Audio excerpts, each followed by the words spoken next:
देशात सध्या युद्धजन्य परिस्थिती सुरू आहे, त्यामुळे युवा जागृत झाला पाहिजे। देशात समाज प्रबोधनाची गरज आहे। गोंदिया ज्या लोकांनी मला बोलवलंय त्यांचे मी मनापासून आभार मानतो, असं सत्यपाल महाराज यांनी सांगितलं। 22 एप्रिलला जम्मू काश्मीरच्या पहलगाम या ठिकाणी दहशतवाद्यांनी पर्यटकांवर जो हल्ला चढवून धर्म विचारून हत्या केली, ती माणुसकीला काळीमा फासणारी घटना आहे।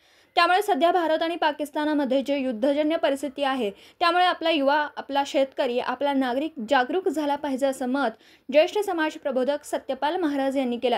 गोंदिया तालुक्याअंतर्गत येणाऱ्या दांडेगाव एकोडी गावात अण्णाभाऊ साठे बहुउद्देशीय सामाजिक सेवा संस्थाच्या वतीने एकोडी गावात सत्यपाल महाराजांच्या प्रबोधनाचा कार्यक्रम आयोजित करण्यात आला होता। तर सत्यपाल महाराज आपल्या गावाशेजारी प्रबोधन करण्याकरिता येत असल्याने आजूबाजूच्या गावातील लोकांनी देखील त्यांना ऐकण्याकरिता मोठी गर्दी केली होती। तर सत्यपाल महाराजांनी सध्या 2 देशात युद्धजन्य परिस्थिती सुरू असल्याने युवकांना व्यसनापासून मुक्त राहून जागृत राहण्याचा सल्ला सत्यपाल महाराजांनी आपल्या प्रबोधनातून दिला। गावामध्ये आपण सत्यपाल महाराजांचा कार्यक्रम ठेवलेला। सत्यपाल महाराजांचा कार्यक्रम ठेवण्याचे कारण हे आहे की नवीन जो पिढी आहे त्यांना समाज प्रबोधनाची आज अत्यंत आवश्यकता आहे। त्या माध्यमातून लोकशाहीर अण्णाभाऊ साठे बहुउद्देशीय सामाजिक संस्था व समस्त गावकरी एकोडीच्या माध्यमातून सत्यपालजी महाराज यांचा कार्यक्रम ठेवण्यात आलेला आहे, ज्यामुळे नवीन पिढीला सत्यपालजी महाराजजी यांच्या सत्यवाणीची जाणीव व्हावी आणि जो तरुण पिढी म्हणजे चांगल्या मार्गावर जावे या उद्देशाने सदर कार्यक्रम ठेवण्यात आलेला आहे। किती लोक जवळपास या कार्यक्रमाला पाहण्यासाठी आले आहेत? या कार्यक्रमाला अंदाजे 3 ते 4 हजार सत्यपालजी महाराज यांचे प्रवचन ऐकण्यासाठी आलेले आहेत। नामदेव भिसेन, ग्रामपंचायत सदस्य एकोडी। आज जे सत्यपाल महाराजजीच्या इथं कार्यक्रम आम्ही जे आयोजित करण्यात आलेला आहे, ह्या माध्यमातून नवीन पिढींना नवीन दिशा मिळो असे आम्ही ह्या सत्यपाल महाराजाच्या वाणीने नवीन पिढीला मार्गदर्शन चांगला मिळो आणि गावात चांगला मेसेज जावो आणि परिसरात चांगला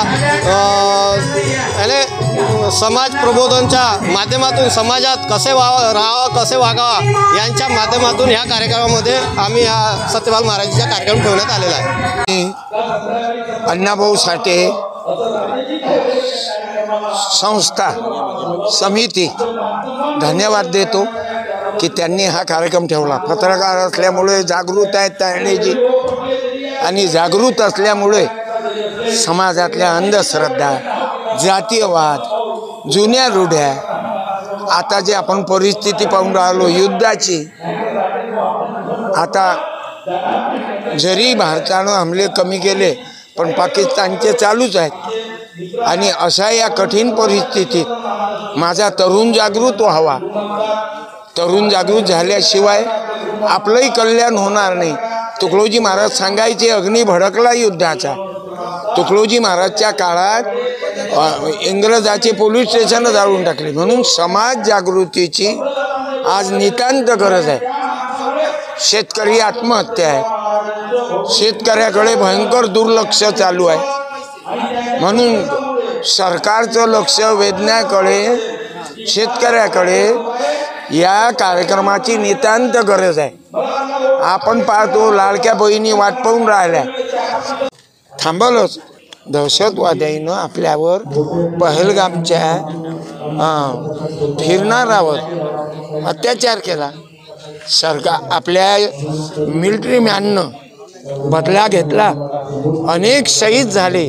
मी त्या शहीद जवानांना जे फिरायला गेले होते पत्नीच्या समोर, त्या दहशतवाद्यानं आपल्या पतीला मारलं, बहिणीच्या समोर भावाला मारलं, आईच्या समोर लेकराला मारलं। एवढे दहशतवादी हरामखोर आहेत, म्हणून त्यांना उत्तर गव्हर्नमेंटनं दिलं। म्हणून आपला भारत एकत्रित आहे, मुसलमान, हिंदू, बौद्ध, ख्रिश्चन 18 पगड जातीचा देश आहे। मुझे प्यारा भारत मेरा, वंदे मातरम। आपणाला धन्यवाद।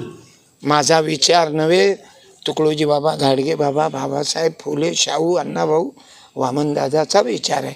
हा अशोक सम्राट अशोकाचा विचार आहे। स्वातंत्र्य, समता, बंधुता, न्याय हा अहिल्याबाई होळकराचा विचार आहे। आता राजा भोजचा विचार आहे, राणी अवंतीबाईचा विचार आहे, शहीद बिरसा मुंडाचा विचार आहे। जय गुरु, जय हिंद, जय भीम। दिवसभरातील घडामोडींचा आढावा घेण्यासाठी पाहत रहा N24 मराठी न्यूज चॅनल।